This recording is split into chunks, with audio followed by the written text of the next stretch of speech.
Bom, pessoal, continuando, né, a segunda parte do vídeo.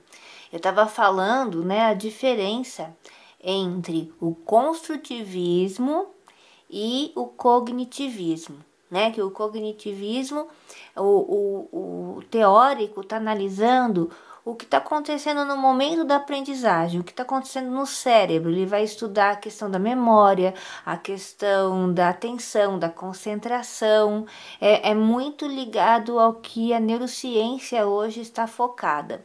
E que o construtivista, ele vai ver o processo, como que ocorre ao longo da vida de uma pessoa, né? E existe um padrão, né, para todas as pessoas, uma sequência, né, muito similar de processos de aprendizagem. Então, quando você tem 2 aninhos, a sua forma de entender o mundo, de aprender as coisas, de compreender a sua lógica é uma.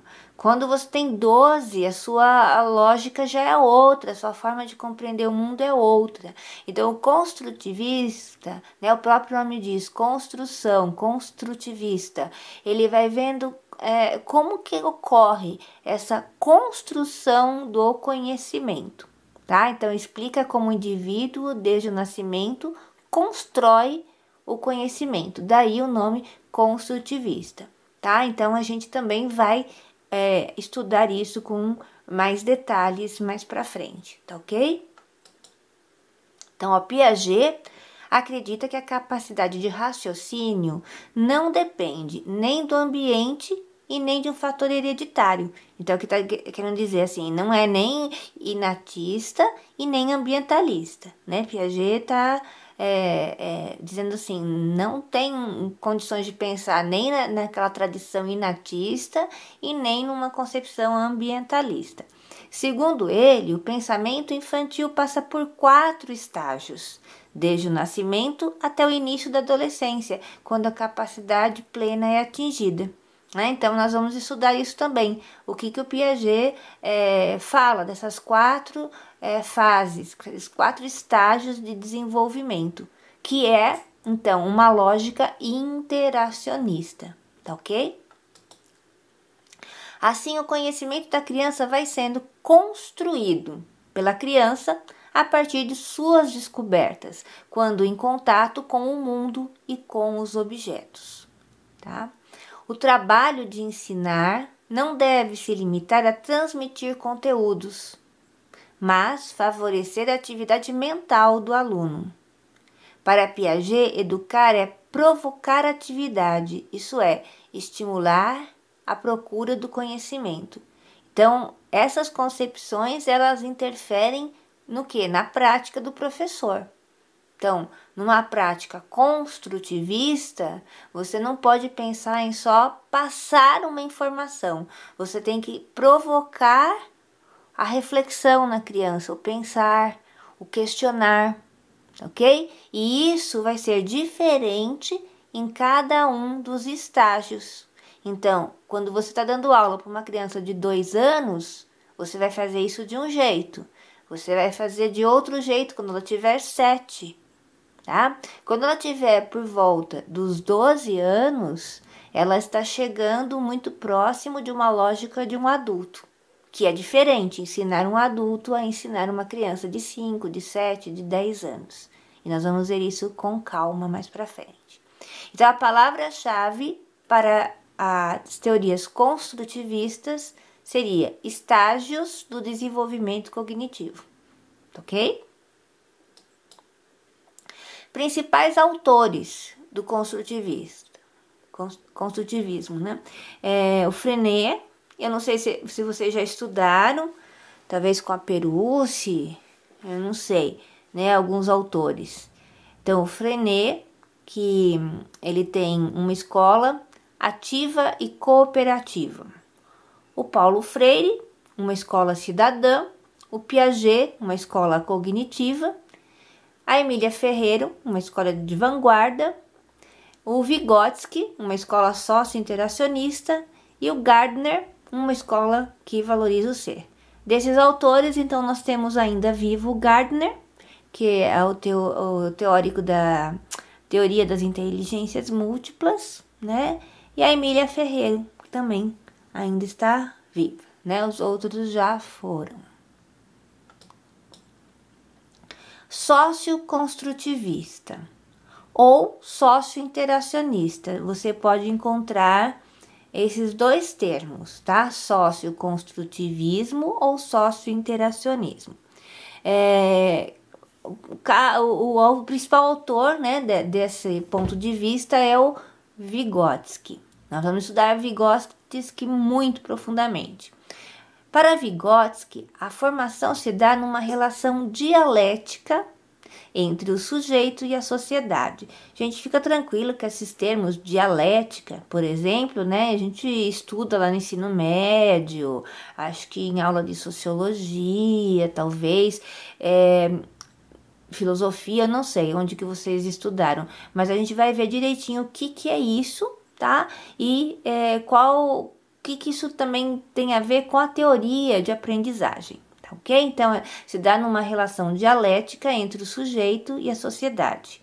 O homem modifica o ambiente e o ambiente modifica o homem. Nós já comentamos sobre isso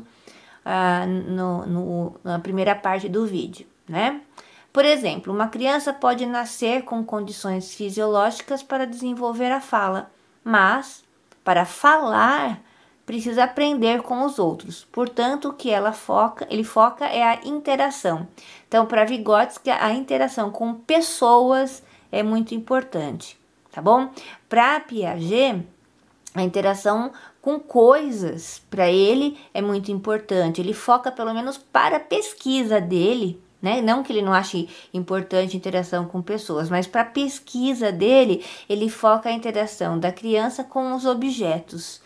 E o Vygotsky, para a pesquisa dele, ele foca mais a questão da interação da criança com outras pessoas, tá ok? Isso tudo a gente vai conversar melhor mais pra frente. Eu vou repetir para ir ficando cada vez mais solidificado isso para vocês. Como eu disse, tem que ter calma, né? E revisar, pensar sobre cada um desses aspectos e ir comparando um com o outro, né? Um teórico com o outro, e aos pouquinhos vocês vão dominando a lógica de cada um deles, tá bom? Segundo Vygotsky, todo aprendizado é necessariamente mediado. Então, mediado, o que seria essa palavra? Mediação é o termo, né? Chave para essa linha do socioconstrutivismo. Nós vamos também estudar o que vem a ser essa mediação, da onde vem essa ideia.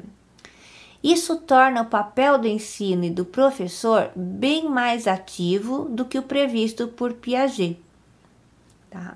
O aprendizado não se subordina ao desenvolvimento das estruturas intelectuais, mas um se alimenta do outro, provocando saltos qualitativos do desenvolvimento. É muito interessante a gente pensar nisso, né?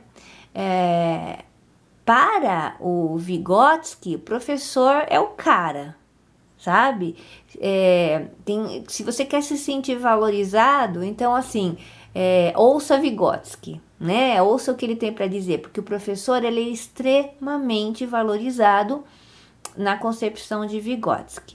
É interessante, Piaget, ele é óbvio que valoriza o professor, ele era professor, porém na teoria dele, professor ele não é o centro das atenções, né? Não é o foco da responsabilidade maior do desenvolvimento de uma criança. Agora, Vygotsky coloca de verdade o professor nesse centro de responsabilidade, de importância, de valorização, né? Então, a gente precisa, né, saber por que ele fala isso. Mais para frente também nós vamos conversar sobre cada um deles. Então, a palavra-chave para o socioconstrutivismo ou sociointeracionismo é a mediação, tá? Mediação.